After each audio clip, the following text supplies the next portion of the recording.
With safety and food accounted for the most part, we now busy ourselves with other things.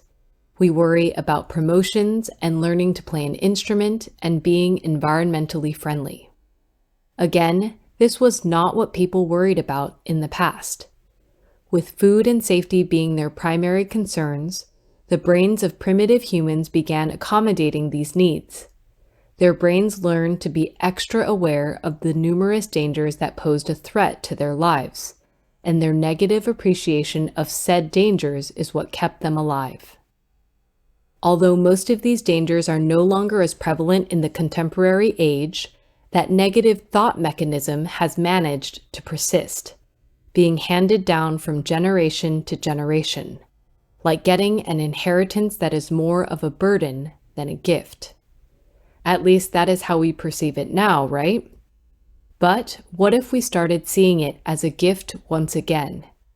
A gift that we often mismanage and fail to have control over, but a gift nonetheless. Negative thoughts are meant to serve a purpose. It is through a lack of knowledge and experience we fail to see them for the beneficial tendencies they are. In reality, negative thoughts continue to be useful for us and often life-saving. For early humans, assuming something unfamiliar is life-threatening could determine whether they lived or died. If they came across an unfamiliar berry, they would be risking their offspring's lives if they assumed it was harmless and fed it to them. Instead, these people would have assumed the worst and decided their course of action from there. Nowadays, we apply a similar logic, but to much less drastic situations. We might be afraid of asking someone out, thinking that they'll reject us immediately and will never recover. Similar assumptions, right? Yet one seemed to protect the person, while the other kept them from taking an innocent risk. With examples like these, it becomes quite clear that negativity is not the villain we make it out to be. Rather, we just have the responsibility of learning how to use and apply it. Our place in the modern world.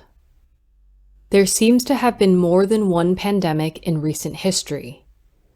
One involves a life-threatening virus that has traveled around the globe, while the other is found in people's mindsets.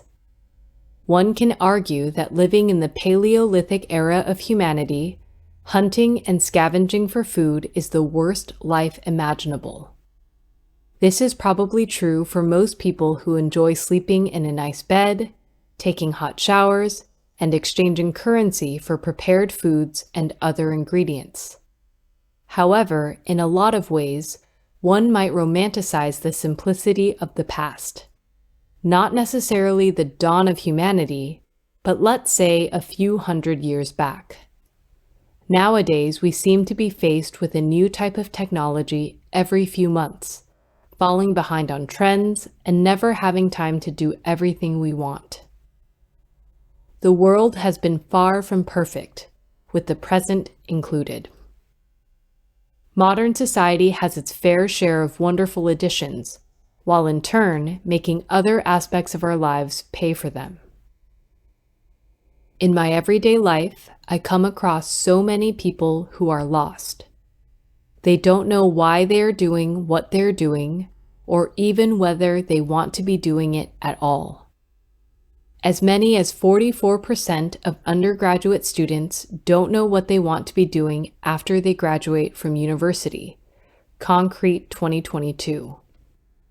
Of course, some people's reactions might be disbelief, while others may blame these students for being so out of touch with their desires. But is it really their fault? In most countries around the world, students are asked to pick a field of study in which they will have to invest a lot of money at the young age of 18. A few lucky ones might know what they want to study, while the rest are left struggling to make such a crucial choice. If they choose wrong, they may end up spending years of their young lives and thousands of dollars on an education they neither needed nor desired.